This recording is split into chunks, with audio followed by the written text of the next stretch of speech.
কিন্তু উপরে উপরে মাথা ঝাঁকিয়ে হাসলো। নিতু ভেঙচি কাটলো। কত ইনোসেন্ট ভাব নেই সবার সামনে। এদিকে টেবিলে নিচে যে অসভ্যতম করছে তা কি সবাই জানে? অসভ্য লোক কোথাকার। সন্ধ্যা হয়ে গেছে। মিহু পায়েস বানানোর প্রস্তুতি নিচ্ছে। মমিতাকে জিজ্ঞেস করলো, আপু, চিনি আর বাদামের কৌটা কোথায়?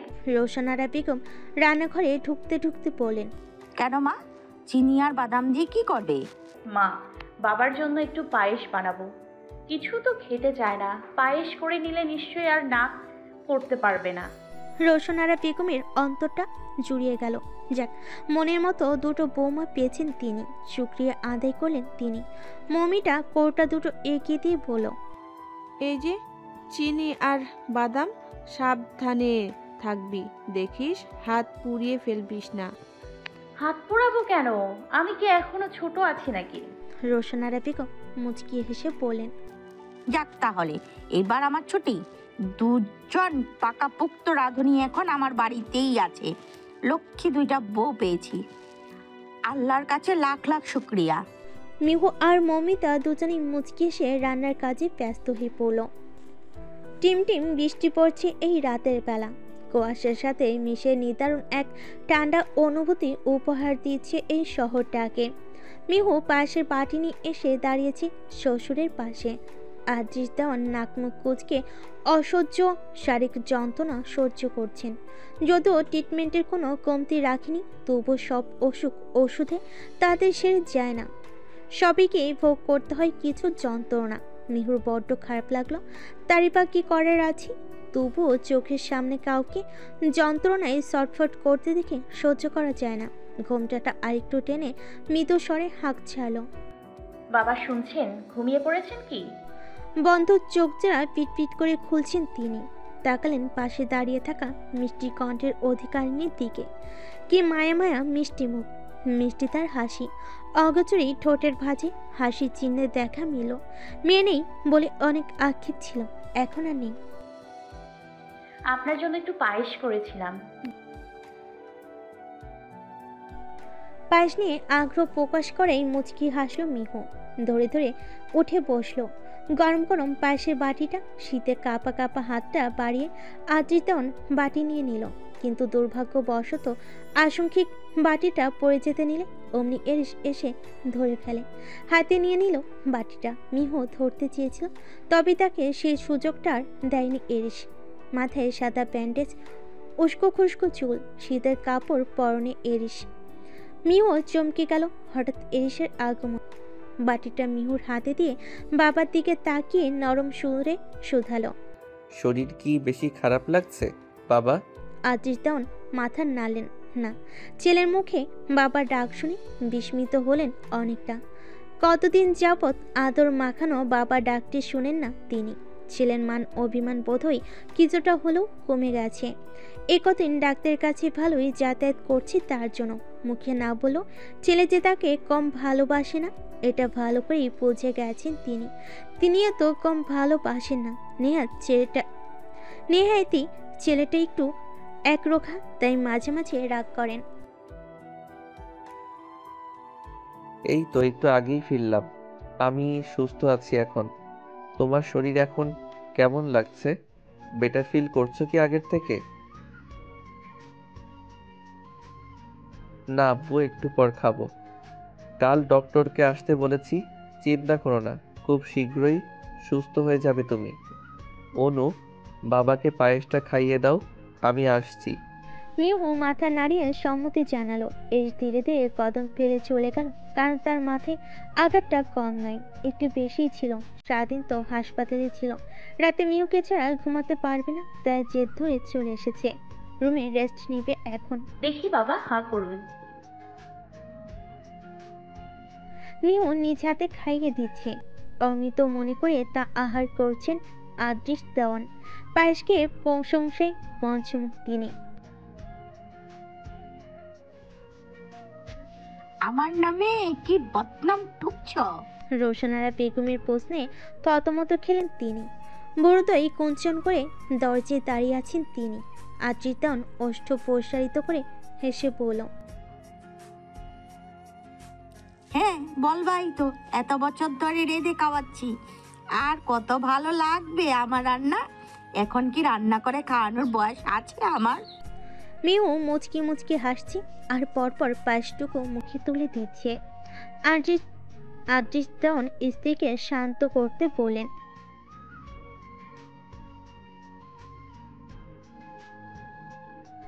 পুত্রবধূর সামনে স্বামীর মুখে নিজের প্রশংসা শুনে একটু লজ্জা পেলেন তিনি। লজ্জা ঢাকতে ড্রেসিং টেবিলটা আবারও গোছাতে শুরু করলেন। আদেশ দেওয়ানও বুঝলেন স্ত্রীর লজ্জা পাওয়ার কারণ, তবে স্ত্রীর লজ্জা রাঙা মুখটা তার কাছে অমায়িক সুন্দর লাগে।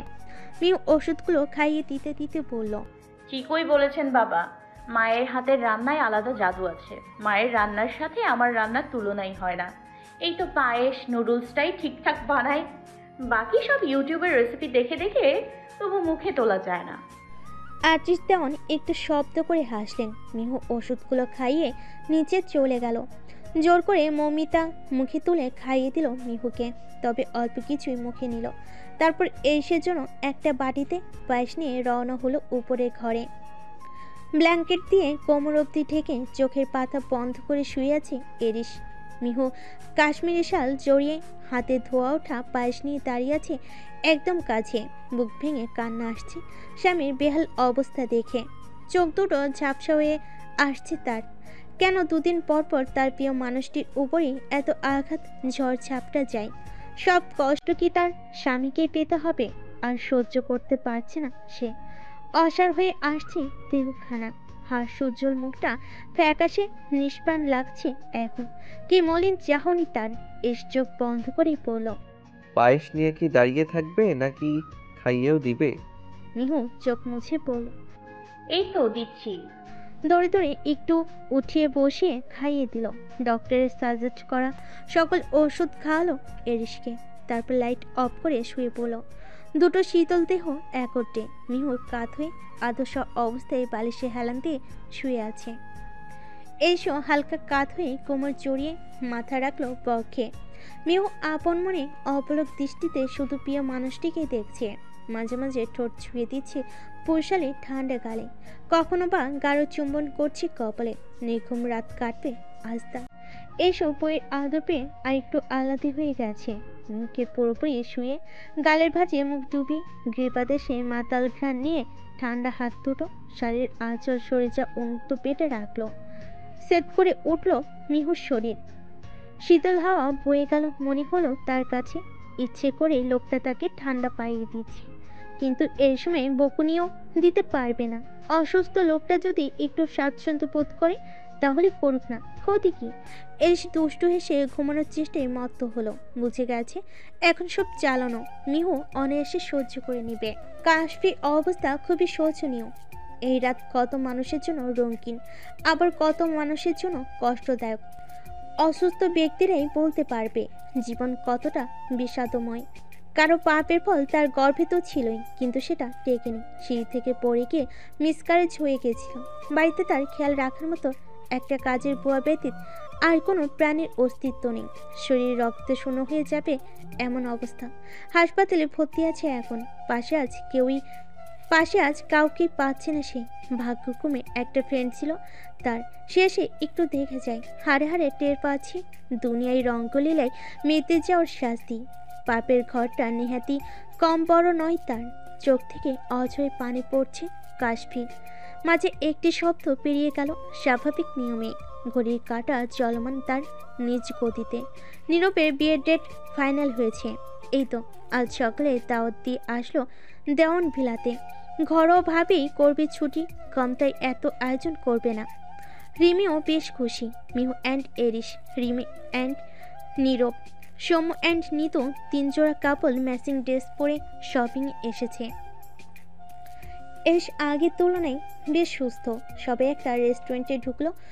সবার প্রথমে কেউই খেয়ে আসেনি সকাল সকাল। তার দিয়ে নিয়ে এলো নীরব। খাবার অর্ডার দিয়ে বসে আছে সবাই। টুকটাক বিষয়ে আলাপ আলোচনা করছে।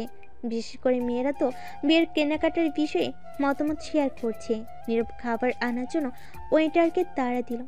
বিরক্ত হয়ে নীরবের কানের কাছে গিয়ে বলল, বউ কি পালিয়ে যাচ্ছে বেটা? বাসর করার জন্য এত তাড়াহুড়ো করছিস কেন? তো করবো না? দেখ ভাই, বহুত কন্ট্রোল করে থেকেছি, আর সম্ভব নয়। তুই কি বুঝবি? নিজেই তো সেই কবে লুকিয়ে চুরিয়ে বিয়ে করে নিয়েছিলি। বহিনা, এই শীতের রাত পার করার কষ্ট তুই বুঝবি না, তোর তো বউ আছেই। আমি তোর মতো এত তাড়াহুড়ো করিনি। বিয়ে করে বউহীনা থেকেছি মাসের পর মাস। এখন তুই এমনভাবে বলছিস যেন জন্ম জন্মান্তর ধরে আমি বউ নিয়ে শীত পার করেছি। এদের কথোপকথন কান পেতে সৌম্য শুনে হতাশার দৃষ্টির নিক্ষেপ হলো নিতুর পানে। বিড়বিড় করে আওড়ালো, এই শীতেও কি আবার আমার বাসর হবে? হবে না? বহিনা কেটে যাবে আরও একটা শীতকাল। দীর্ঘশ্বাস বেরিয়ে এলো অগোচরে। শপিং শেষে আজ নীরবদের বাড়িতে যাওয়ার কথা ছিল সকলের, কিন্তু এরিসের শারীরিক অবস্থার কথা চিন্তা করে মিহু আর এগুলো না। নীরব বিদায় জানিয়ে চলে গেল, সাথে সে রিমিকেও ড্রপ করে দিল। বিকাল গড়িয়ে গেছে যেহেতু মিহু আর এরিসও চলে যাচ্ছে। নিতু আর সোম বাইক দিয়ে ঋতুদের বাড়ির উদ্দেশ্যে রওনা হয়েছে। মিহুর বেশ ঘুম পাচ্ছে, কিন্তু গাড়িতে ঘুমাবে না। আজ এরিস নয়, বরং ড্রাইভার ড্রাইভ করছে। দুজনে আনমনে তাকিয়ে আছে জানালার গ্লাস ভেদ করে বাহিরের সুন্দর গোধূলি লগ্নের দিকে। মিহু এরিসের কোলে মাথা রেখে কোমর জড়িয়ে ধরে বেঘুরে ঘুমোচ্ছে। খাওয়া দাওয়া করেছে অবশ্য রোশনারা বেগমের জোড়াজড়িতে। এই অসুস্থ শরীর নিয়েও এরিসের টেনশনের শেষ নেই। বিছানায় আদা শোয়া হয়ে পাশে বেড সাইড টেবিলে ল্যাপটপ রেখেছে। এক হাতে ল্যাপটপ টিপছে, অন্য হাত তার পিয়সী কায়াতে। কিছুক্ষণ পর ক্লান্ত লাগছে দেখে ল্যাপটপটা রেখে দিল। মিহুকে জড়িয়ে ধরে ঘুমানোর প্রস্তুতি নিচ্ছে। সোমাকে আজ আর রাতে যেতে দেয়নি কেউ। নিতুদের বাড়িতেই ঈশাদের মামার বাড়ি থেকে মেহমান এসেছে। নিতু যথারীতি খুব ব্যস্ত, যেহেতু মিহু বাড়িতে নেই। ঈশার প্রেগনেন্সি 5 মাস চলছে, তাই দেখতে এসেছেন তারা। সবে আসেনি মামা মামিরা, আর 2জন ছেলে মেয়ে এসেছেন শুধু। দোতলার করিডোরে সোফায় বসে আছে সোমা আর সায়র। সায়রের জ্বর এসেছে, তাই মাথা এলিয়ে বসে আছে। নিতু কোনো একটা কারণে দোতলায় উঠছে। সোম কতবার যে চোখে ইশারা করেছে নিতুকে রুমে ডেকেছে, কিন্তু নিতু বুঝেও অবুঝের মতো প্রশ্ন করেছে কি জন্য। এদিকে সৌম্য যে প্রেম পাচ্ছে, সেটা কি এই নিতু বুঝে না? একটু প্রেম করলে কি এমন হবে? নিতু তার রুমে ঢুকেছে জ্বরের ট্যাবলেটটা নিতে, সায়রকে খাওয়াবে। সোম ঠোঁট ফুলে রেখেছে মনের দুঃখে। ছলনাময়ী নিতু তাকে পাত্তা দিচ্ছে না, কান্না পাচ্ছে তার। হঠাৎ কি যেন একটা ভেবে সোম সায়রকে বলে, গান শুনবা সায়রা? ভাইয়া তুমি গান পারো? তাহলে শোনাও। গলাটা পরিষ্কার করে নিতুকে শুনিয়ে শুনিয়ে বলা শুরু করলো, গোলাপ ফুলের কাটা মোর বউ সাদা মাটা, চোখের ইশারা বুঝে না, মনটা যে ব্যাকুল খুঁজে পায় না একুল ওকুল, বউ সব জানিয়াও কিছুই জানে না। নিতু পানির গ্লাস হাতে নিয়ে এগিয়ে আসতে আসতে এহেন গান শুনে থতমত খেয়ে গেল। তাকিয়ে দেখে সিঁড়িতে তাহিয়া বেগম উঠছিলেন। সৌম্যের এই গান শুনে তিনিও দাঁড়িয়ে পড়লেন, আর এগোলেন না। নিশ্চিত লজ্জা পাবে সৌম্য। মুচকি এসে নিচে নেমে গেলেন। নিতু ভুরকুচকে তাকালো সৌম্যের দিকে। এ কেমন গান? সৌম্য না দেখার ভান করে বাকি গানও বলে যাচ্ছে। নিতু লজ্জা পাচ্ছে, কিন্তু বুঝতে দিচ্ছে না। ঠোঁট কামড়ে হাসির সংবরণ করে রাগী লুক নিয়ে চোখ রাঙালো। ব্যাস থেমে গেল সৌম্য। সৌম্য বিড়বিড় করে বলে, যা সত্যি তাই তো বলছি, বউ তো আমার সাদা মাটাই, চোখের ইশারাটাও বুঝে না। চোখ রাঙালে কি সত্যিটাও মিথ্যে হয়ে যাবে? আজব। নিতু আর সৌম্যের একসাথেই শুয়েছে আজ। শীতের কারণে এক বিছানায় থাকলেও দুজনের মাঝখানে দুটো বালিশ দিয়ে পাহাড় করে রাখে নিতু। অবশ্য এই নিয়ে 3 রাতে একসাথে থেকেছে তারা। ওই দিন রাতেও সারারাত ঘুম হয়নি দুজনে, কিন্তু দুজন দুজনকে বুঝিয়েছে। তার নাক ডেকে তৃপ্তি করে ঘুমিয়েছে। সৌম্য ওপাশ ফিরে নাক মুখ কুচকে গালে হাত দিয়ে ভাবছে, এত কাছে তার বউ, ভালোবাসা হয়েছে দুজনে, তাহলে এত লজ্জার সংশয় কেন? হঠাৎ করে সৌম্যের মনে হলো, আমি না পুরুষ মানুষ, আমার আবার এত লজ্জা কিসের? বউয়ের জন্য বেহায়া হওয়া তো পুরুষ জাতির জন্য অনিবার্য, আর সেই বেহায়াপনায় লজ্জা পেয়ে দেওয়া বউয়ের কর্তব্য। তাহলে আর লজ্জা কিসের? লেটাস গো সোম। রয়ে শুয়ে লজ্জা শরমকে বহু দূর দূরান্তে ঠেলে দিল সে। তার লজ্জা ছিল কবে? হাত দুটো ইসপিস করছে। বালিশের উপর দিয়ে নিতুর কানের কাছে গিয়ে বলল, আমাকে একটা চুমু খাবে বউ, নাকি আমি খাবো? খুব চুমু খেতে ভীষণ ইচ্ছে করছে, কথা দিচ্ছি আমি তোমার চুমু শোধ সমেত তোমাকে ফিরিয়ে দেব। আমি কারোর ঋণ রাখি না, তোমারটাও রাখবো না। আশঙ্কিক এমন কথা শুনে ভ্যাবাচেকা খেয়ে গেল নিতু। বিস্ময়ে ঘাড় ঘুরালো সে। সৌম্যের মতলব কিছুদিন ধরে তার ভালো ঠেকছে না, বেশ বুঝতে পারছি। পরপর দুদিন পেছন থেকে দুদিন জড়িয়ে ধরে, মুখ ফসকে বলেনি সমাজ ইচ্ছে করেই বলেছে। সৌম্য খুবই এক্সাইটেড হয়ে নিতুর উত্তর জানতে। নিতু লজ্জায় ব্ল্যাঙ্কেট দিয়ে মুখ লুকিয়ে বলল, আপনার মুখে কি কিছু আটকায় না?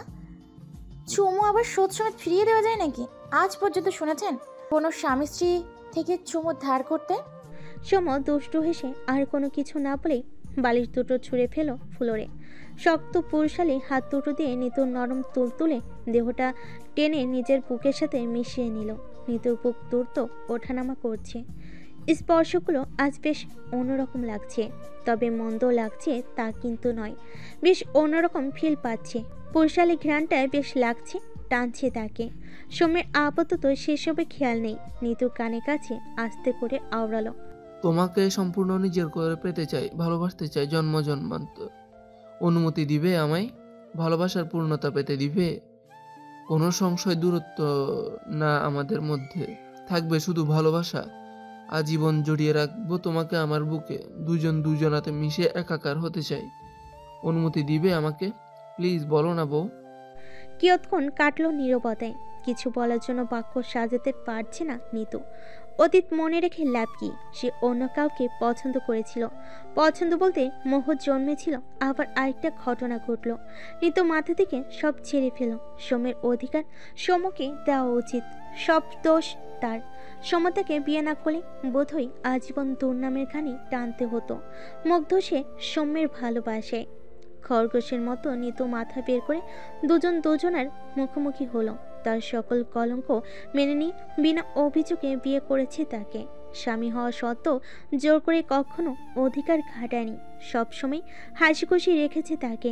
তার তো ইচ্ছে হয় সংসার করতে, কিন্তু বলতে পারে না। এমন একটা মানুষ পেয়েছে যে তার জন্য সব কিছু করতে পারে। স্বামীর অধিকার থাকা সত্ত্বেও অনুমতি চাইছে। নিত না করবে কি করে? নিজের কাজে নিজেকে ছোট মনে হবে। সমিত অনেকটাই নিল। তাকে স্বাভাবিক করার জন্য হাজার ব্যস্ততার মাঝেও সৌম্যকে কম কাঠখড় পোড়াতে হয়নি। আজ আর না করবে না নিতু। মন স্থির করে নিয়েছে। স্বামী হয় তার, এত লজ্জা এখানে মানায় না। সৌম্য নিতুর থেকে কোনো উত্তর না পেয়ে মুখ কালো করে সরে যাচ্ছিল। তখনই হঠাৎ করে নিতু সৌম্যের গালে টুস করে অধর যুগল গালের একপাশে হালকা করে ছুঁয়ে সৌম্যের গলার বাজে মুখ লুকালো। নত যেন দেওকানা কাচমচ হয়ে লুকালো সৌম্যের পক্ষস্থলে। সৌম্য চরম আশ্চর্য, অবাক হলো, চমকালো বেশ। স্থির হয়ে হজম করেছে ঠান্ডা ঠান্ডা চুমুটা। ভাবতেও পারেনি নিতু যে সত্যি সত্যি এমন কাণ্ড ঘটাবে। এদিকে নিতু লজ্জায় পারছে না শুধু মাটি ফাঁক করে ঢুকে যেতে। মনোময়ী অবস্থা তার। আশঙ্কিক হাসল সৌম্য। তার উত্তর সে পেয়ে গেছে। জড়িয়ে নিল গভীর আলিঙ্গনে। থুতনিতে হাত রেখে মুখ উপরে তুলে অধরে অধর যুগল মিলিয়ে দিল। কেঁপে উঠছে নিতু। ধীরে ধীরে স্বাভাবিক হচ্ছে। এক নতুন রাতের সাথে পরিচিত হচ্ছে সে। গলায় অসংখ্য চুমু দিয়ে ভরিয়ে দিচ্ছে সৌম্য। নেতিয়ে পড়ছে নিতুর দেহটা। সুখ সুখ অনুভূতি হচ্ছে দুজনের মনে। সৌম্য নিতুর গালে দৃঢ়ভাবে ঠোঁট ছুঁয়ে বলল, ভালোবাসি। ব্যাস, এতদিনে দুজনের মধ্যে থাকা অদৃশ্য দেওয়ালটা মুহূর্তে ভেঙে গুড়িয়ে গেল। দুফুটো জল গড়িয়ে পড়ল। তবে সেটা দুঃখের নয়, সুখের। রাত অনেকটা কেটে গেছে। উন্মুক্ত শরীরে ব্ল্যাঙ্কেটটা টেনে ভালো করে টেনে দিল সৌম্য। নিতুর দুর্বল দেহটা বুকে নিয়ে মুচকি এসে পাড়ি জমালো ঘুমের রাজ্যে। নিতুর চোখে ধরা দিল না আজ আর ঘুম। রাতটার প্রতিটা স্মৃতি মনের এক কোণে খুব যত্ন করে জমিয়ে রাখল। সংবরণ করে রাখবে আজীবন। আঁকে রইবে একে অন্যের সাথে। ভালোবাসার পরজ আজ সেও পেয়ে গেছে। স্বামীর সুখ পেয়ে নেতিয়ে গেছে। তবে তাদের খুনসুটি কখনো কমতে রাখবে না। মনে মনে একে অন্যের অগোচরে শপথ নিল। অনেক রাত হয়ে গেছে। হইচয়ে ঈশা নিজ ঘরের বিছানায় বসে তৃপ্তি করে আচার খাচ্ছে। এই তো আর কয়েক মাস তাদের ঘর আলো করে আসবে এক ছোট্ট সোনা। স্বরূপ ওয়াশরুম থেকে ফ্রেশ হয়ে এসে ঈশার কোলে মাথা রেখে কান পেতে বাবুর নড়চড় বোঝার চেষ্টা করছে। ঈশা, বেটিটা কার মতো হবে বলো তো? মৌনতা মিশ্রিত স্বরে বলল, কার মতো আবার? তোমার মতো? আমার মতো নয়, তোমার মিষ্টি একটা মেয়ে হবে। না, ছেলে হবে। দেখো, একটা পরী আসবে আমাদের ঘর আলো করে। আচ্ছা, ছেলে মেয়ে যেটাই হোক, সুস্থ সবল হলেই হলো। হ্যাঁ, তুমি রাত জেগে আচার খাবে তাহলেই হবে।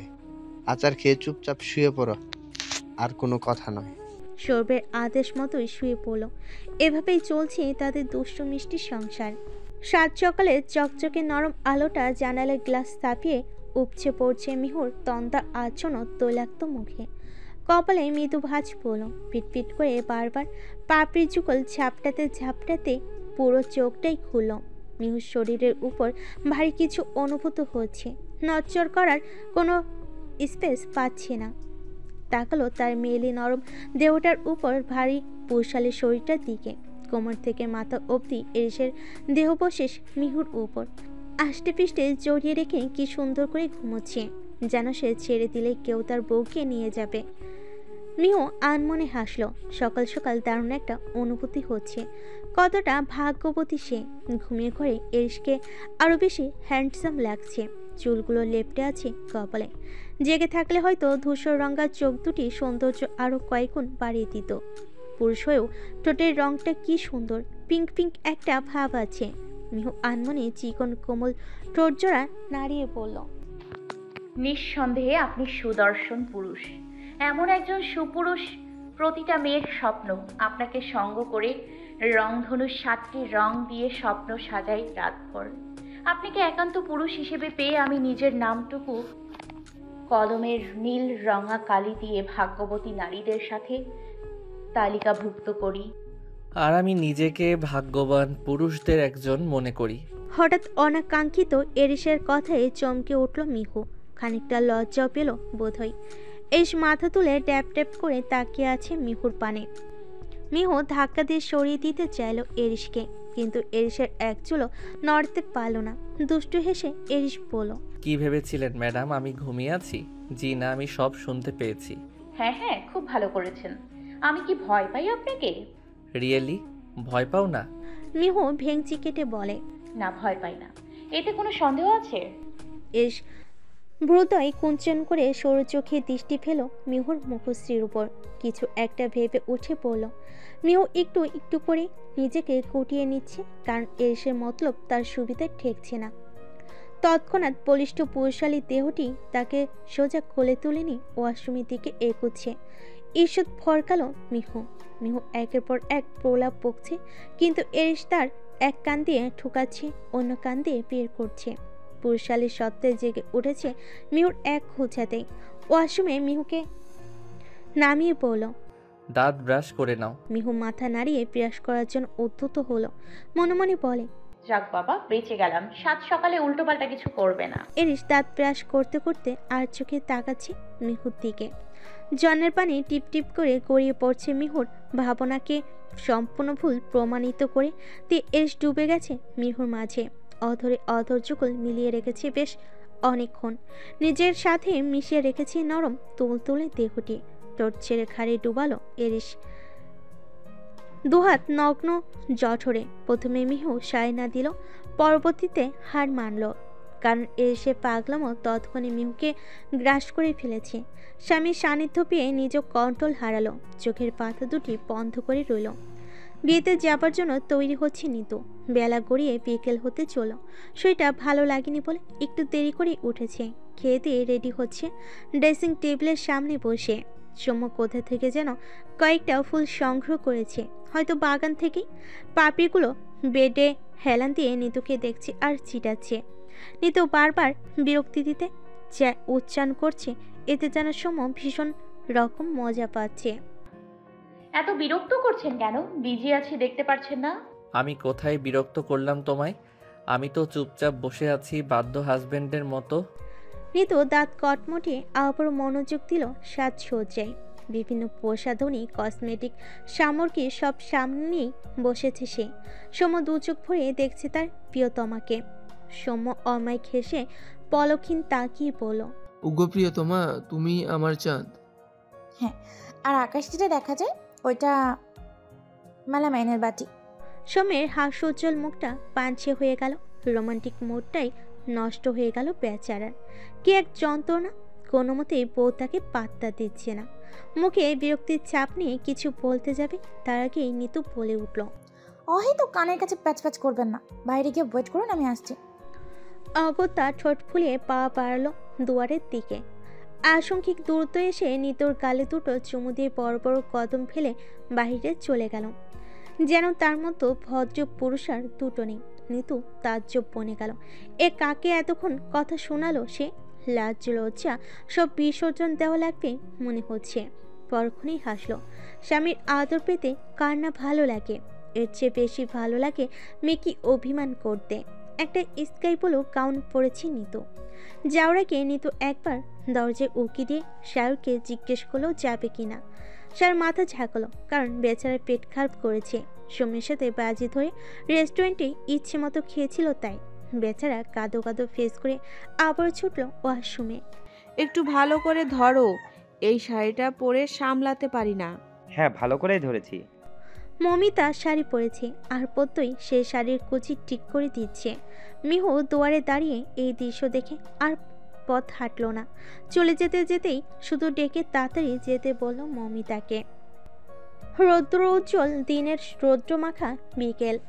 এদিকে মিহু আর এরিসও রেডি নীরবদের বাড়িতে যাওয়ার জন্য। মিহু একটা গাঢ় পার্পেল কালারের পাথরের কাজ করা সুন্দর একটা শাড়ি পরেছে। এরিস সেম কালার পাঞ্জাবি পরেছে। পাঞ্জাবিটা মিহু পছন্দ করে কেনা। মিহু রোশনার বেগমের সাথে কথা বলতে বলতে বেরিয়ে এসেছে ঘর থেকে। গাড়ি বের করে গেটের কাছে দাঁড় করিয়ে রেখেছে এরিস। একপাশে বাগান। মিহু হেঁটে হেঁটে আসছে গাড়ির দিকে। এরিস এক হাত গাড়ির স্টিয়ারিংয়ে রেখে অপলক তাকিয়ে আছে মিহুর দিকে। ঠোঁট কামড়ে নিজেকে সংবরণ করছে। মিহু উঠে বসলো। সামনে তাকিয়ে যথাসম্ভব নিজেকে স্বাভাবিক করে গাড়ি স্টার্ট দিল এরিস। মিহুর এক হাত নিজের হাতে নিয়ে নিল। মিহু লাজুক হেসে ফোনটা হাতে নিয়ে রিমিকে মেসেজ পাঠালো। মাঝ রাস্তায় জ্যামে আটকা পড়েছে সৌম্য নিত।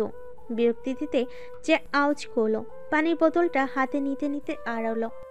ধুর, স্যারের কাছে ভালো করে শর্টকাট রাস্তা জেনে নেওয়া উচিত ছিল। অকমরসাত গাড়ি রাস্তার সাইডে থাকায় খুব নিকটে একটি আইসক্রিমের দোকান দেখে নিতু একটু জোরে আওয়াজে বলল, আমি আইসক্রিম খাবো, প্লিজ এনে দিন না। একটু ধাক্কা দিয়ে কথাটা বলল। সৌম্য বোতলটা রেখে নেমে আইসক্রিম নিয়ে আসলো। নিতু মৃদু হেসে খাওয়া শুরু করলো। সৌম্যের মায়া ভরা প্রেমময় দৃষ্টি সম্পূর্ণ নিতুতে আবদ্ধ। খেতে খেতে নিতুর ঠোঁটের কোণে অল্প একটু আইসক্রিম লেগে গেছে।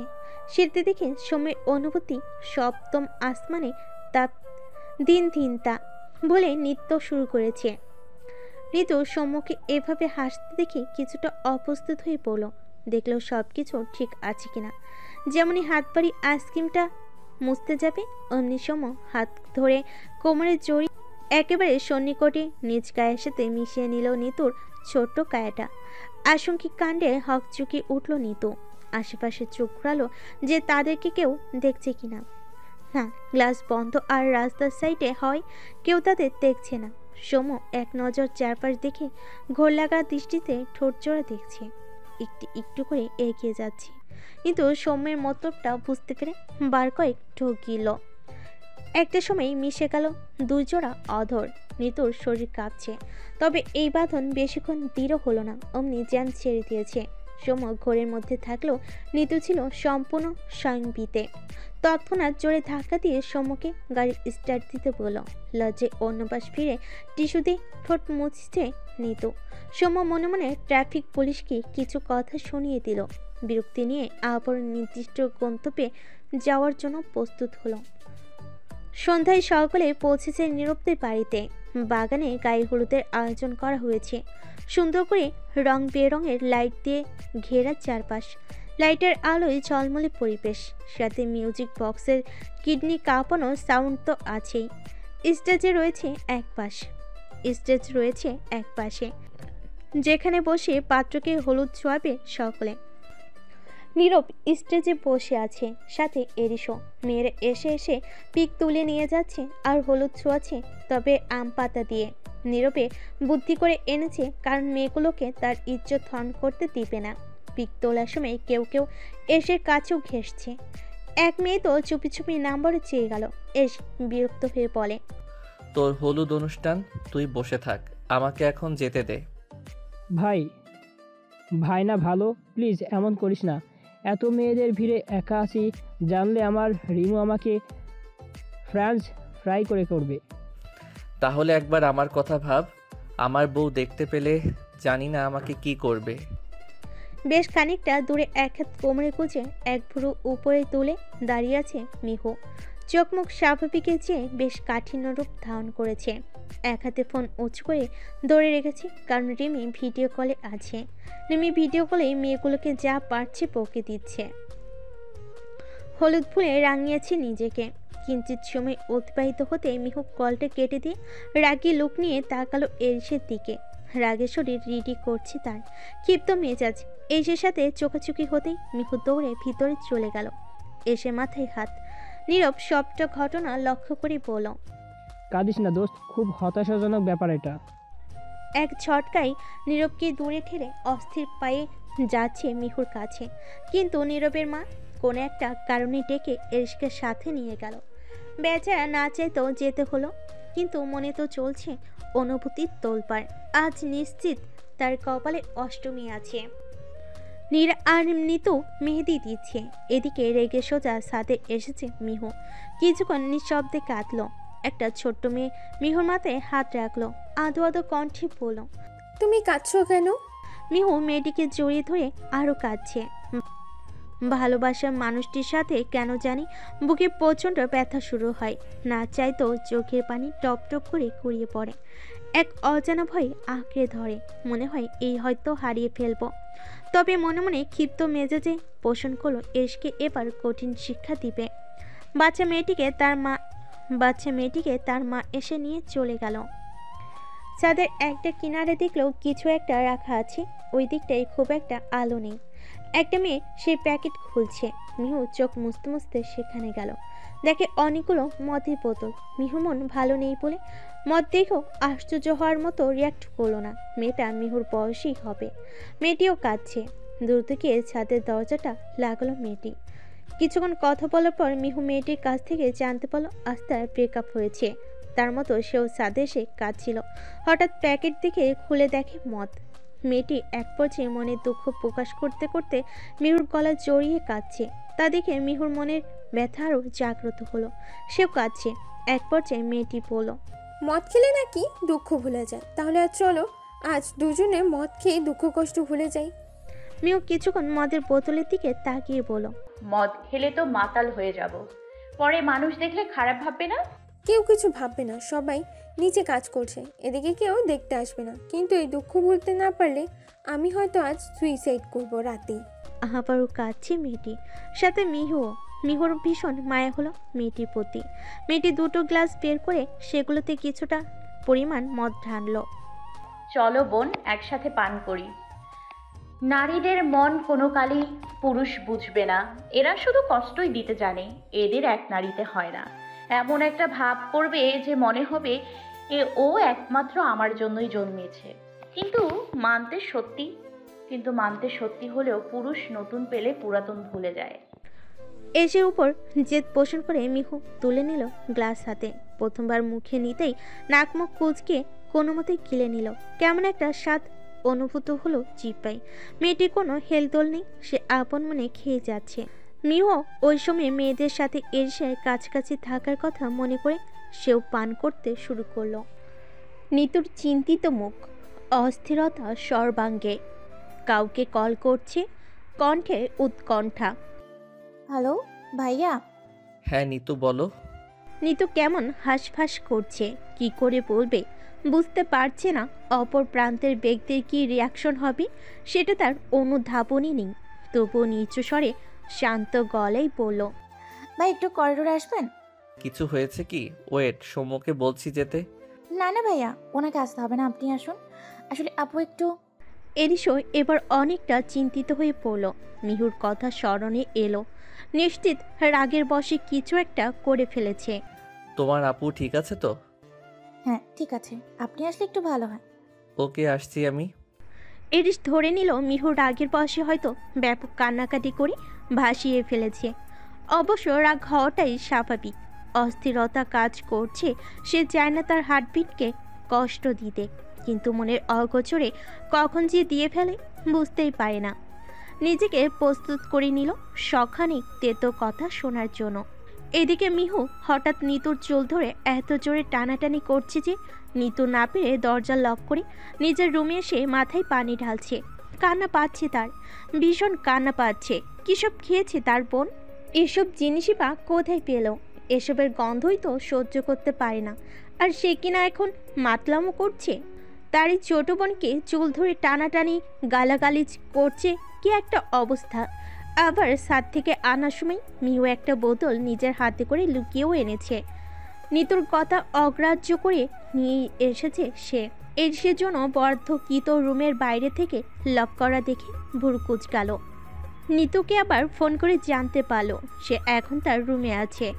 আপু রুমে আছে, আপনি যান। এরিস দরজা খুলে শান্ত পায়ে কদম ফেলে রুমে ঢুকলো। বিছানাটা এলোমেলো, কিন্তু মিহু নেই রুমে। তবে নিতু তো রুমে আছে, এটাই বলেছে। এরিস দ্রুত পা চালে ওয়াশরুম বেলকুনি চেক করতে শুরু করলো। মিহুকে ডাকছেও, কিন্তু মিহুর কোনো হদিশ মিলছে না। জল দুটি শক্ত হয়ে এলো এরিসের। হৃৎপিণ্ডের ধুকপুকানি হঠাৎ বেড়ে গেল। চোখে মুখে প্রকট উৎকণ্ঠা। ব্যস্ত ভঙ্গিতে আবারও নিতুকে কল করে শিওর হলে মিহু রুমে আছে কিনা। খাটের নিচে চেক করছে, আর করুণ স্বরে তার অনুকে ডাকছে, তবু কোনো রেসপন্স মিলছে না। জিভ দিয়ে ঠোঁট জোড়া ভিজালো সে। বেলকনির দরজাটায় দাঁড়িয়ে বলল, এই অনু, কোথায় তুমি? আমি স্বীকার করছি আমার ভুল হয়েছে, যত খুশি শাস্তি দাও, কিন্তু কোথায় লুকিয়ে আছো তুমি? প্লিজ সারা দাও হার্টবিট। আমার ভালো লাগছে না, যান সামনে আসো। এরিসে মনে হচ্ছে বেলকুনি দিয়ে হয়তো মিহু কোথাও চলে গেছে। বেলকুনির নিচটায় চোখ বোলালো সে। ঘুরে ছোট্ট করে একটা নিঃশ্বাস ত্যাগ করে দরজার দিকে হাঁটা ধরলো। অমনি একটা আওয়াজ ভেসে আসলো, সোনা মিস ইউ, ও মিস ইউ, তোকে কাছে চাই। পা দুটো থমকে গেল তার। ঘাড় কাত করে আওয়াজটা কোথা থেকে আসছে বুঝবার চেষ্টা করলো। এই সে চোখ দুটো বড় বড় হয়ে গেল। হাঁ করে তাকিয়ে আছে সে। এ কোথায় বসে আছে মিহু? মিউজিকের তালে তালে গানও গাইছে। কোথায় যাচ্ছ জানু মানু কলিজা? বলে খিলখিল করে হাসতে শুরু করলো মিহু। মিহুর কথা শুনে এরিসের বিষম খাওয়ার উপক্রম। এই রুমে বড় একটা আলমারি আছে। সেই বড় আলমারিটার উপর দুটো টেডি বিয়ারের মাঝখানে বসে খরগোশের মতো মাথাটা উকি মেরে শুয়ে আছে মিহু। সুইটার, ওখানে কি করছো তুমি? জানো বেবি, আমি হানিমুনে এসেছি, তুমিও আসবে। আসো বেবি, আসো। সুইটার আসো, তুমি জলদি আসো। এরিস কাদো কাদো ফেস করে পড়ল, জান মাথা ঠিক আছে তোমার? অতটুকু জায়গায় অত উঁচুতে হানিমুন করব কিভাবে? তুমি আমাকে একটু ভালোবাসো না? ভালোবাসলে এভাবে বলতে পারতে না? আসো না জান। ভ্যা ভ্যা করে কেঁদে দিল। মিহুর কথা বলার ধরন শুনে এরিসের বেশি বেগ পেতে হলো না যে মিহু উল্টাপাল্টা কিছু খেয়েছে। মাথায় হাতর, দেখে এক কোণে মই আছে। জান আগে নিচে নামো, পরে না হয় হানিমুন করি। নিচে নামা যাবে না তো। কেন? এই যে মই আমি ধরছি, তুমি নেমে আসো। ঘাপটি মেরে শুয়ে বলো, আমি বিমানে উঠেছি, এখন সোজা চাঁদে গিয়ে ল্যান্ড করব। মই দিয়ে নামা যাবে না। এই কে আছিস? গাড়ি স্টার্ট দে কুইক। ফ্লাইট মিস হয়ে গেলে আমার উনি। পেট ফেটে হাসি আসছে এরিসের।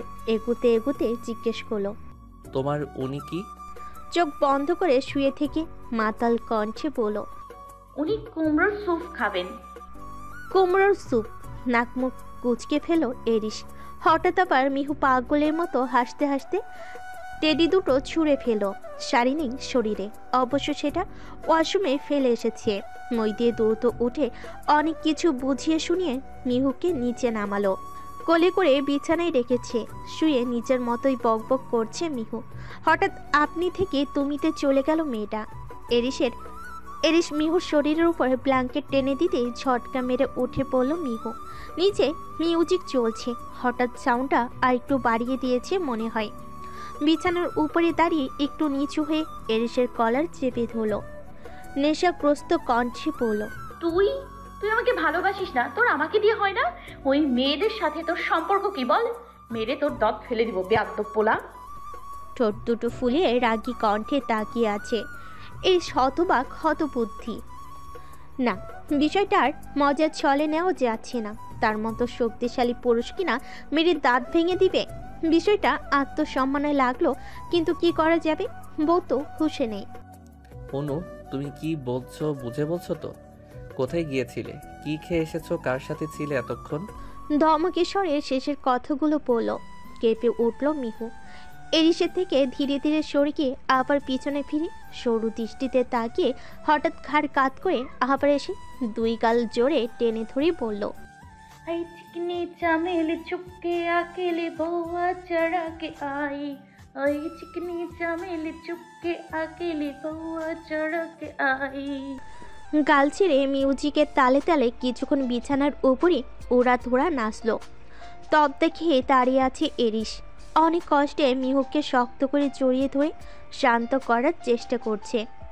অনু, কাম ডাউন বেবি, কাম ডাউন। কিন্তু মিহু কি তার কথা শুনবে? বোধই না। মিহু এরিশের ঘাড়ে কামড়ে ধরেছে, ব্যথার পাল্লা ভারী হয়ে আসছে ঘাড়ে। চোখ বুঝে সহ্য করে নিল এরিশ। মিহু এবারও ছাড়ছে না, দাঁতে দাঁত পিষে সহ্য করে নিচ্ছে। ছেড়ে দিল মিহু। ছোপ ছোপ রক্ত বের হয়েছে ঘাড় থেকে।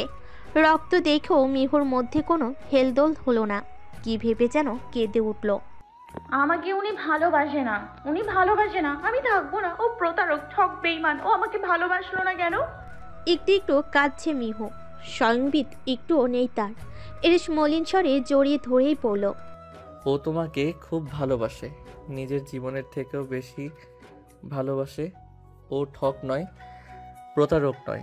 বেবি, শান্ত হও। এরকম করলে তো তুমি অসুস্থ হয়ে যাবে। ধীরে অনেক কিছু বুঝিয়ে সুঝিয়ে জোর খাটিয়ে মিহুর দেহখানা নিজের সান্নিধ্যে নিয়ে শুয়ে পড়ল। মিহু ঘুমানোর পর একটা স্বস্তির নিঃশ্বাস নিল। মনে মনে বলল, একবার শুধু জানতে পারি যে মদ খাইয়েছে তার 12টা বাজিয়ে ছাড়বো। ঘুমন্ত মিহুর মুখের দিকে তাকিয়ে তার কপালে গভীর চুম্বন করল। বেলা গড়িয়ে 8টার ঘরে ঠেকেছে। বিয়ে বাড়িতে সকালে অনেক সমাগম একটু কমই থাকে। জানালার পর্দা মৃদু বাতাসে নড়ছে। এর মাঝে একটা বদ্ধ রুমে একে অপরের সাথে জড়িয়ে আছে। মিহু সজাগ হয়েছে কিছুক্ষণ আগে, কিন্তু এরিশের জন্য উঠতে পারছে না। মাথাটা তার খুব ঝিমঝিম করছে। কেমন যেন ভার ভার লাগছে নিজেকে। কয়েকবার বলার পরও না ছাড়ার বিরক্ত হয়ে বলল, এবার তো ছাড়ো না আমায়। বিয়ে বাড়িতে এসেছি হানিমুনে না, এখন উঠে পড়তে হবে। বিয়ে বাড়িতে হানিমুন করা যাবে না, এটা কোন বইয়ে লেখা আছে? এনিওয়ে, এখন লক্ষ্মী বউয়ের মতো জলদি জলদি কয়েক ডজন চুমু দাও তো বউ। সকাল সকাল বউয়ের ঠোঁটে স্পেশাল মিষ্টি দিয়ে ব্রেকফাস্ট করলে সংসারে সুখ শান্তি আসে, আর পেট খারাপ হওয়ার সম্ভাবনাও থাকে না। মৃদু হাসল মিহু। মিহু আর এরিশ দুজনে সজাগ, কিন্তু এরিশ কিছুতেই এই শীতে এখনই উঠতে চাচ্ছে না। তাই রাতের রেস্টটা কাটাতে একটু মজা করলো। অমনি মিহু মুখে হাত চেপে ধরে তড়িঘড়ি করে উঠে পড়ল। এরিশ জিজ্ঞেস করলো, কাঙ্ক্ষিত কোনো উত্তর মেলে না, কারণ মিহু উঠেই ওয়াশরুমের দিকে দৌড়ে গেছে। বুঝতে বাকি রইল না মিহু যে বমি পাচ্ছে। পাবি পাই না কেন? জীবনের প্রথম মদ্যপান করেছে, বমি হওয়াটাই স্বাভাবিক। দৌড়ে পিছন পিছন গেল এরিশ। নিতু মোড়ে জানালার কাছে বসে কফি খাচ্ছে। নিচে সবাই কাজ করছে, আর যেহেতু বউ উঠিয়ে আনবে, সে জানালা দিয়ে এই অপরূপ সুন্দর এলাকাটা উপভোগ করছে। পিছন থেকে সৌম্য এসে জড়িয়ে ধরল। ঠান্ডা হাত দুটি নিতুর গালে ছুঁয়ে দিতে এক শীতল শিহরণে গর্জে উঠল নিতু। চোখ রাঙাতেই সৌম্য ইশারায় সরি বলে দেয়। নিতুর কফির কাপে সৌম্য 2 চুমুক বসালো। নিতু কিছু বলল না, এখন তার ঝগড়া করার মুড নেই। থুতনি ঠেকিয়ে রেখেছে নিতুর গিপায়। সৌম্যের উষ্ণ নিঃশ্বাসে ক্ষণে ক্ষণে কেঁপে উঠছে নিতু। কি সুন্দর এক অনুভূতির সাক্ষী দুজন। প্রেমময় হাওয়া লেগেছে দুই প্রেম পিয়াসুর মনে। নীরবতা ডিঙ্গিয়ে সৌম্য বলল, এলাকাটা অনেক সুন্দর, তাই না? নিতু কফির কাপে চুমুক দিতে দিতে বলল, বেশ সুন্দর। চলো তাহলে একটু ঘুরে আসি। গালে গাল ছুঁয়ে বলল। পকেটে ফোনটা বেজে উঠল। সঙ্গে সঙ্গে সৌম্য একটু দূরে গিয়ে রিসিভ করলো। কিছুক্ষণ পর ফিরে আসে মুখ ভার করে। নিতু জিজ্ঞেস করে, কি হয়েছে? স্যার হসপিটালে গেছেন ম্যামকে নিয়ে। পরেটুকু যা বোঝার নিতু বুঝে গেল। কালকের মদ খাওয়ার ফল এটা। ডক্টরের কক্ষে থম মেরে বসে আছে এরিস। রিপোর্ট দেখার পর নিজের চোখকে যেন সে বিশ্বাস করতে পারছে না। খুশি হয়েও হতে পারল না। মিহুর প্রতি এই মুহূর্তে তার প্রচণ্ড রাগ হলো। এই রাগের কোনো নির্দিষ্ট মাত্রা নেই তার কাছে। চোখ দুটো মুহূর্তেই লাল বর্ণ ধারণ করেছে। একলা বসে আছে মিহু। ভয় করছে তার। কাল রাতের মদ খাওয়ার বিষয়টা ভীষণ রকম ভাবাচ্ছে তাকে। এরই শেষে কোনো কথা না বলে জোরে হাত চেপে ধরল। সোজা নিয়ে গেল একটা রুমে। তর্জনী আঙ্গুল তাক করে উত্তেজিত গলায় বলল, কোন সাহসে তুমি কাল মদ খেয়েছিলে? ওসব কি তোমার খাওয়ার জিনিস? কমন সেন্সটুকু নেই? কাল রাতে আমার সাথে কেমন বিহেভটা করেছো আইডিয়া আছে তোমার? চোখ দুটো বন্ধ করে নিজের রাগকে সংবরণ করার বৃথা চেষ্টা করে পড়ল, কার সাথে কোথায় গিয়েছিলে তুমি? সাপ সাপ উত্তর দাও। বাচনভঙ্গি দেখে মিহু আটকে উঠল। হৃৎপিণ্ড ধরফর করছে। কি জবাব দেবে সে? কিছু বলার মুখ রেখেছে, ঢোক গেলেও গলা ভেজাতে পারছে না। অ্যান্সার মিওনো, ভালোবাসি বলে এই নয় যে তুমি যা করবে সব মেনে নেব। তুমি আমার ওয়াইফ, আমি যা বলবো তাই তোমার জন্য শেষ সিদ্ধান্ত। কষ্ট পেল মিহু। দু কদম পিছিয়ে গেল এরিসের ভয়ানক রূপ দেখে। মনের মধ্যে এক অদম্য সাহস সঞ্চার করে কাঁপা কাঁপা গলায় আওড়ালো, ওই কাল ছাদে বসে কাঁদছিলাম, তখন একটা মেয়ে ছাদের কর্নার থেকে মদগুলো বের করেছিল। তারপর ব্যাস অমনি তুমি খেয়ে নিলে। আহ কি কষ্ট দেয় আমি তোমাকে। পৃথিবীতে একমাত্র খারাপ স্বামী বোধহয় আমি, যার কষ্টে আমার স্ত্রীর মদ্যপান করতে হয়। ওয়াও। কন্দনরত অবস্থায় মিহু বলল, আমি ওটা মিন করিনি আসলে। তখন আর কিছু বলার সুযোগ না দিয়ে মিহুকে ধাক্কা দিয়ে দেওয়ালের সাথে মিশি শক্ত হস্তে জোরে গাল চেপে ধরে ক্রোধান্বিত কণ্ঠে বলল, আর কোনো কথা শুনতে চাই না আমি তোর। আমার সন্তান লাইফ রিস্কের মধ্যে আছে। নিজের শরীরের মধ্যে 1.5 মাস ধরে অন্য একটা প্রাণ বেড়ে উঠছে, সেটা বুঝতে পারিসনি? আমাকে বললে কি দোষ হয়ে যেত? প্রথমবার বাবা হওয়ার আনন্দে যেখানে খুশি হওয়ার কথা ছিল, সেখানে আমার ভয়ঙ্কর রকম রাগ হচ্ছে। মেয়ে মানুষ কেন নেশা করবে? কোনো কাণ্ডজ্ঞান নেই। ট্রাস্ট মি, আমার সন্তানের যদি কিছু হয়, মদ খাওয়ার শখ আজন্মের জন্য মিটিয়ে দেব। স্টুপিড। ছেড়ে দিল এরিস। খুব জোরে চেপে ধরে দাগ বসে গেছে গালে। ব্যথা করছে খুব। তার চেয়ে বেশি চমকে গেল এরিসের কথা শুনে। কিছু বলার ভাষা খুঁজে পাচ্ছে না। পেটে হাত রেখে নিঃশব্দে কেঁদে মিহু আওড়ালো, আমি প্রেগনেন্ট। পিনপত নীরবতা কক্ষে। নিঃশব্দে অশ্রু ঝরাচ্ছে মিহু। মাত্রা অতিরিক্ত রাগে এরিসের কপালের রগগুলো ফুলে গেছে। মিহু গায়ে হাত তোলার উপক্রম, কিন্তু পারছে না সে। এক অদৃশ্য চিকল সেটা তাকে করতে দিচ্ছে না। নিজের রাগকেও তো সংবরণ করা পসিবল হচ্ছে না। এমন একটা বোকানি কি করতে পারলো? এমন একটা বোকামো কি করে করতে পারলো? এটা এরিস মানতে পারছে না।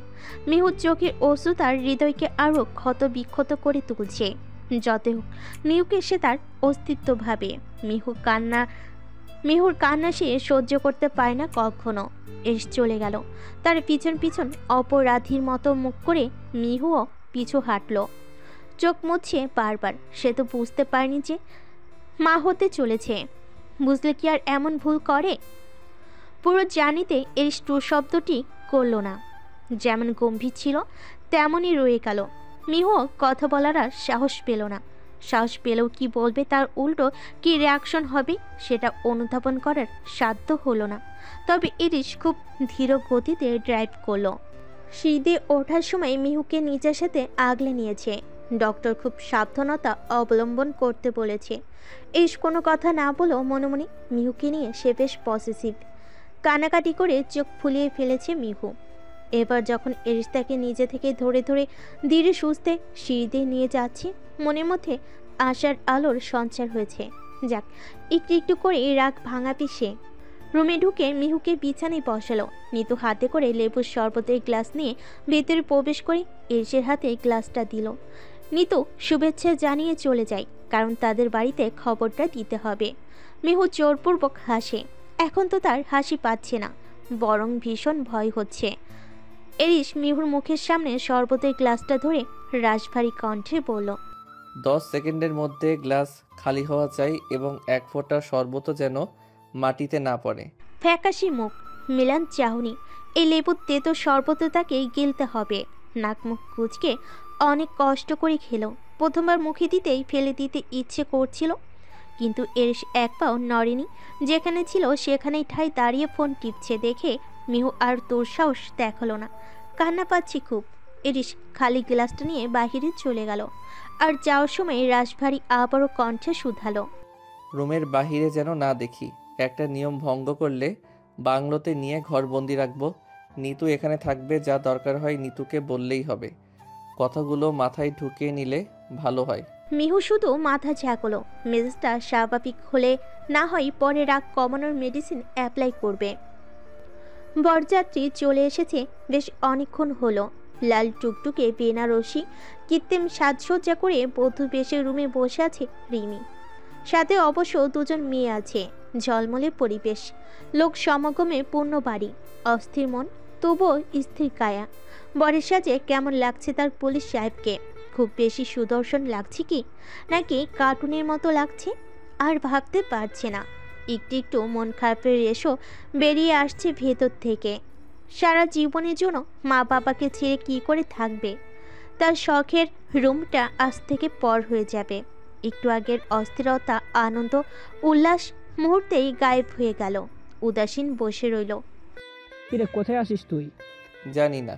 কপালে বিরক্তির ভাঁজ পড়ল নীরবের। এই সময় তুই আমার সঙ্গে মজা নিচ্ছিস? জিনিসটা কল করার পর ধরে এখন বলছিস জানি না।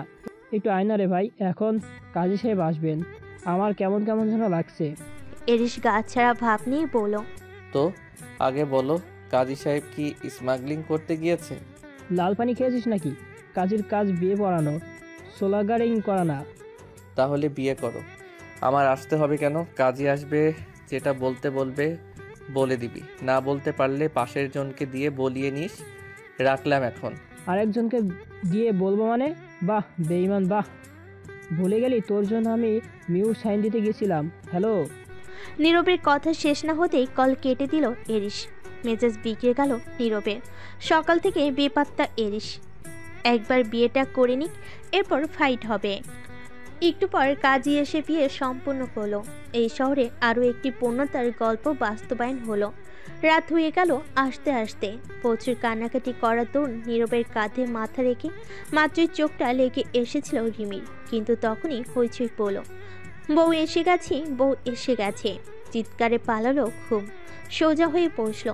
সকল রীতিনীতি পালন করে বধূ বরণ করে রিমিকে রুমে পাঠালো ফ্রেশ হতে। সবাই ঠাট্টা মশকরা করছে। বিভ্রান্তিকর পরিস্থিতিতে পড়ার আগে নীরবও কেটে পড়ল। আপু, দুধটা খেয়ে নাও। প্রগাঢ় নিস্তব্ধ পরিবেশে হঠাৎ খুব পরিচিত আওয়াজ পেয়ে দ্রুত চোখ মুখ মুছে নিল মিহু। ঘন কালো চুলগুলো ছড়িয়ে ছিটিয়ে আছে। এলোমেলো মস্তিষ্ক, বুকের ভিতর কারো শূন্যতা অনুভবে দহন হচ্ছে। মিহু চোখের পানি আড়াল করতে চাইল, কিন্তু নিতুর থেকে আড়াল করতে পারল না। এখনো আসেনি এরিস। নিতুর খুব খারাপ লাগলো তার আপুর অবস্থা দেখে। বিছানার একপাশে গুটিসুটি মেরে বসে কান্না করছিল। ভালোবাসা এত পুরাই কেন? নিতুর দিকে মায়াভরা মলিন চাহনি দিয়ে বলল, কিছু খাবো না আমি, নিয়ে যা। আপু, এটা তোমাকে খেতেই হবে। তোমার জন্য না হোক, তোমার সন্তানের জন্য। ভাইয়া কি বলেছেন শোনোনি? বেবির কিছু একটা ক্ষতি হতে পারে, তাই এখন থেকে তোমাকে খুব কেয়ারফুল থাকতে হবে। নিজের যত্ন বেশি করে নিতে হবে। পুষ্টিকর খাবার খেতে হবে, মন না চাইলেও খেতে হবে। নিতুর হাত থেকে গ্লাসটা নিয়ে নিল। ফিচেল হাসলো সে। কিউট সময় অতিবাহিত হতেই খালি গ্লাস নিতুর হাতে দিয়ে দিয়ে ব্ল্যাঙ্কেট টেনে অন্য পাশ ফিরে শুয়ে পড়ে মিহু। নিতু অল্প একটু ঠোঁট এলিয়ে হাসলো। যাক, তার টোটকা কাজে লেগেছে। গ্লাসটা নিয়ে চলে যাবার সময় দরজাটা টেনে দিয়ে গেল। প্রচুর মাথা ব্যথা করছে মিহুর। চোখ বন্ধ করে তার বাবার কথা ভাবছে। এই মুহূর্তে খুব ইচ্ছে হচ্ছে বাবার সাথে কথা বলতে। বাবাই মেয়েদের শান্তির জায়গা। মন খারাপের রেশ কাটাতে বাবা কিংবা মায়ের উপস্থিতি বড্ড প্রয়োজন। তারা অবশ্য কল দিয়েছিল, কিন্তু মন ভালো না থাকায় আর কথা বলেনি মিহু। সে আর দেরি না করে সাথে সাথেই হাত বাড়িয়ে সাইড টেবিল থেকে ফোনটা নিল। ডায়াল করলো অতি পরিচিত পুরুষকে, যার কাছে সে রাজকন্যা। অপেক্ষা করছে ওপাশ থেকে কল রিসিভ করার। হ্যালো মিহু, কেমন আছো মামনি? গলা পরিষ্কার করে জোরপূর্বক হাসি দিয়ে কথা শুরু করলো। বাবা মেয়ে কিছুক্ষণ এটা ওটা নিয়ে খোশ গল্প করে রেখে দিল। মনটা বেশ শান্ত লাগছে তার। এরিসের নাম্বারে ডায়াল করেও লাভ হয়নি। ফোন এখনও বন্ধ। দীর্ঘশ্বাস টেনে ভারী হয়ে আসার ক্লান্ত নেত্র পল্লব দুটি বন্ধ করলো। দরজার সিটকিনি টানা শব্দে ঘাড় কাত করে তাকালো। বরের পোশাকে নেই, নর্মাল শার্ট আর প্যান্ট পরে আছে নীরব। অন্যরকম রাত্রি যাপনের সাক্ষী হতে চলেছে আজ।